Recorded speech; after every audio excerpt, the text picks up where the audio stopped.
إن الحمد لله نحمده ونستعينه ونستغفره ونعوذ بالله من شرور أنفسنا ومن سيئات أعمالنا من يهديه الله فلا مضل له ومن يضلل فلا هادي له وأشهد أن لا إله إلا الله وحده لا شريك له وأشهد أن سيدنا ونبينا محمدا عبده ورسوله اللهم صل وسلم وبارك على سيدنا محمد وعلى آله وصحبه وبعد يا أيها الذين آمنوا اتقوا الله حق تقاته ولا تموتن إلا وأنتم مسلمون ثم أما بعد اللهم اكتبنا حسن الخاتمة اللهم ارفع عنا هذا البلاء واكتب لنا حجة وعمرة قريبا يا أرحم الراحمين وارفع عن المسلمين والمسلمات اللهم اغفر لنا جميعا. About a couple of weeks ago I've addressed this Mubarak Majma' about a topic which is about relaxing and chilling and taking time to recover. And today I want to take the second part, the second step, and it's also very general. And this is to remind us how beautiful and how amazing this Sharia is. And the scholars have written about this. The topic is الترويح في النفس في السنة النبوية أو الترويح في الإسلام. And this is supported by many ahadith found in the Sunnah, in the life of the Prophet sallallahu alaihi wasallam. And we've mentioned very quickly, this time I'll mention it really quickly as well, Abu Berrada when he was with Salman al-Farisi and he told him, after seeing him being very dedicated, he told me, إِنَّ لِرَبِّكَ عَلَيْكَ حَقٌّ وَإِنَّ لِنَفْسِكَ عَلَيْكَ حَقٌّ وَإِنَّ لِزَوْجِكَ عَلَيْكَ حَقٌّ أو لأهلك فأعطِ كل ذي حق حقه. So this is a very important fundamental principle that we have to give everything its due portion of rights. And there's also the beautiful story of when Hanzala al-Usaydi came to Sayyidina Abu Bakr radiallahu anhu complaining about being a hypocrite. And he said, why are you saying this? He says, when we are with the Prophet, نكون عند رسول الله صلى الله عليه وسلم يذكرنا بالنار والجنة حتى كأن رأي العين. We are with him. This is so beautiful because when we are with the Rasulullah sallallahu alayhi wasallam, we are raised into a different station. He says when we are with him, it's as, and he speaks to us about al-Jannah and about an-nar, it's as if we see it with our eyes. We see it and we feel it. And Abu Bakr radiallahu anhu, he says, I feel the same way. So they went to the Rasulullah sallallahu alayhi wasallam, they complained to him and they told him. He told them sallallahu alayhi wasallam, وَالَّذِي نَفْسِي بِيَدِهِ إِن لَوْ تَدُومُونَ عَلَى مَا تَكُونُوا عِنْدِي. If you continue in the same spiritual state when you leave me, وَفِي الذِّكْرِ, and you remain in that form of dhikr, لَصَافَحَتْكُمُ الْمَلَائِكَ عَلَى فُرُشِكُمْ وَفِي طُرُقِكُمْ. وَلَكِنْ يَا حَنْظَلَةَ, he says, if you continue in that state, the angels would come to your beds and they would shake hands with you even in the streets. ولكن يا حنظلة ساعة وساعة ساعة وساعة ساعة وساعة. هكذا قال صلى الله عليه وسلم 3 مرات. He repeated to Hanzala so that it would sink in, that he would understand that our human nature cannot remain in that amazing state of spirituality. But and you have to accept it to be healthy. So, and in the Sunnah of Nabawiyya also, and the Quran al-Kareem, we are shown how this form of not just relaxing, but enjoying our times is also necessary. And we're given the proof from the Quran when the Ikhwatu Youssef went to their father Yaqub and they told him, أرسله معنا غدا يرتع ويلعب وإن له لحافظون. Of course they were lying, but they were saying to their father, let him come with us so we can play, we can have some fun. نلعب ونرتع. This is nothing wrong. And the scholars have said, had it been wrong, Yaqub would have scolded them.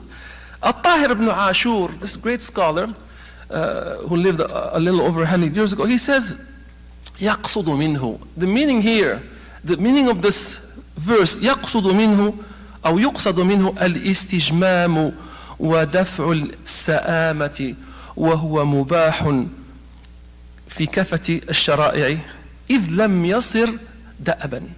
This is acceptable. This is acceptable. هذا الاستجمام. And this الاستجمام is to take time out from the seriousness and to push the things that deplete us, even though they can be energizing at other times. And it is permissible. وهو مباح في كافة الشرائع. And this is acceptable in all the religions. And this is what Abu Dharr al-Ghafari used to say, إني لا أستجم لنفسي شيئا من الباطل حتى أتقوى به على الحق. I take some things like batil meaning it's not al-jadd. I do things that are not really serious for a few minutes to strengthen myself for things that are serious. ويقال كذلك حسنات الأبرار سيئات المقربين. We are all different, and this is relative. So for someone, he needs half hour of rest. The other person, he needs just 5 minutes, like Abu Dharr al-Ghafari. And for Abu Dharr al-Ghafari to take 30 minutes would be a sin. سيئات حسنات الأبرار سيئات المقربين. And Rasulullah sallallahu alayhi wa sallam, he made sure to show this himself. When he was with Aisha radiallahu anha, our beloved mother, in the mosque, in the day of Eid, the Habasha came in, and they were moving with their swords, and they were watching, and Rasulullah sallallahu alayhi wa sallam was enjoying it with Aisha radiallahu anha.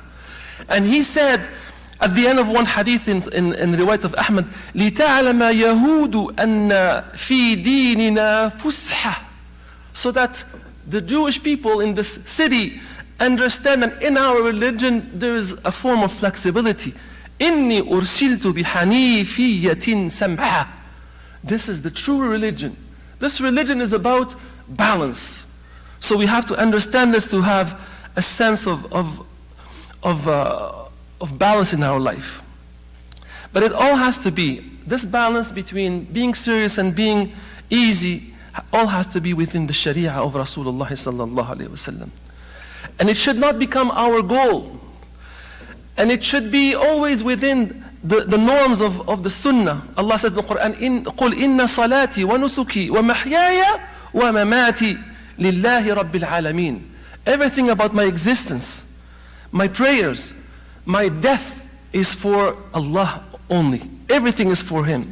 And He also said, sallallahu alayhi wa sallam, recognizing this reality of us becoming weak at moments, so that we have to strengthen ourselves. He said, sallallahu alayhi wa sallam, in this hadith, in the Musnad of Imam Ahmad, لِكُلِّ عَمَلٍ شِرَّةٍ. Every action, every job that you do has a motivation. It has an inspiration. We love to do it and we get going. In the beginning we're strong. وَلِكُلِّ شِرَّةٍ فَتْرَةٍ. And every motivation reaches a low moment, a low point. فَمَنْ كَانَتْ فَتْرَتُهُ إِلَى سُنَّةِ فَقَدْ أَفْلَحَ. And anyone who relaxes to pick up within the sunnah, he is successful. وَمَنْ كَانَتْ إِلَى غَيْرِ ذَلِكَ فَقَدْ هَلَكَ. So the important thing during this moment of relaxation, which should not be excessive, we have to have the correct intention. And niyatu, if you have the correct intention, al-adatu tasbahu ibadat. And this is the words of the scholars. Almost, I would say ijma'an. That the scholars tell us, if you do something which is mubah, it is not ibadah, but with the intention to please Allah, with the intention to strengthen yourself to do the ibadat, it becomes ibadah. And there's a lot of things that I would like to add, and this is the beautiful proof from the Sunnah, is the man who complained to Rasulullah, what about playing with our wives? He says, if you play with your wife, if you have intercourse, فَكَذَلِكَ إِذَا وَضَعَهَا فِي الْحَلَالِ كَانَ لَهُ أَجْرٌ. Alhamdulillah. If you do these things in halal, you will have the rewards. Even Rasulullah sallallahu alayhi wa sallam, he used to say, Mu'adh radiallahu anhu, he says, وَلَكِنِّي أَنَامُ ثُمَّ أَقُومُ فَأَقْرَأ. This nawm, فَأَحْتَسِبُ نَوْمَتِي. And I make sure, أحتسب, meaning I expect Allah to reward me for my sleep, because I use it to get up for sleep, for ibadah. And for the same purpose, if you do you're eating, if you eat, or if you sleep, or if you work out, or if you take a break for the intention of going back to something which is serious, inshallah, you will be inshallah rewarded for it. أقول على قولي أستغفر الله لي ولكم فاستغفروه إنه الغفور الرحيم.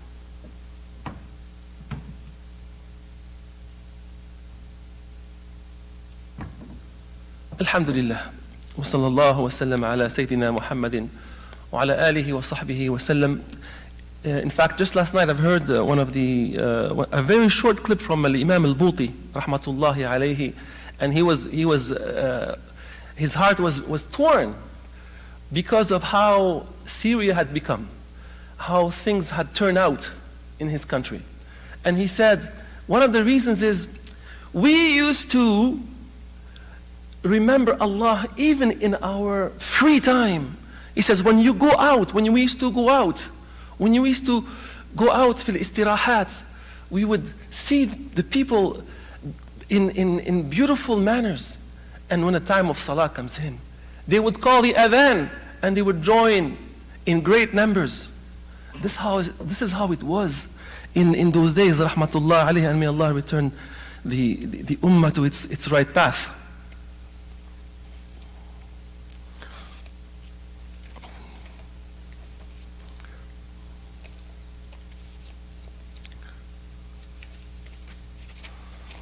Rasulullah sallallahu alayhi wa sallam, in conclusion, obviously we have to think about the things that are getting us close to Allah, and to be cognizant of those things that are only human. We have to make sure that we accept them within ourselves, but in accepting them, keeping them for the sake of Allah, and then that would make us even stronger and greater. يقول صلى الله عليه وسلم that on the day of judgment we will not move forth until we are asked 5 things. لا تزول قدم ابن آدم يوم القيامة من عند ربه حتى يسأل عن 5. He will be asked عن عمره فيما أفناه. He will be asked about his life. How did he spend it? Are we spending it fooling around or thinking about the things that Allah loves? Remembering that Ramadan is on its way. Preparing ourselves with the beautiful, regular habits of worshiping Him with fasting. وَعَنْ شَبَابِهِ فِيمَا أَبْلَهِ. For our youth, where has it been spent? وَمَالِهِ مِنْ أَيْنَ اكْتَسَبَهُ وَفِيمَا أَنْفَقَهُ. And his wealth, where did he get it from and how did he spend it? وَمَاذَا عَمِلَ فِيمَا عَلِمْ. And what did he do with his knowledge? We are responsible. This human being, al-Muslim, is a responsible human being. The Muslim who is aware and conscious, is conscientious about his responsibilities. And we have to think and learn and do as we learn. وَفِي عِلْمِهِ فِي مَا عَمِلَ بِهِ. We ask Allah to make us of those who will be those who are taking advantage of their time. اللهم اجعلنا ممن يستمع القول فاتبعوا أحسنه. اللهم صل على سيدنا محمد النبي الأمي القرشي بحر أنوارك ومعدن أسرارك وعين عنايتك ولسان حجتك وخير خلقك وأحب الخلق إليك عبدك ونبيك الذي ختمت به الأنبياء والمرسلين وعلى آله وصحبه وسلم. سبحان ربك رب العزة عما يصفون والسلام على المرسلين والحمد لله رب العالمين وقوموا إلى الصلاة.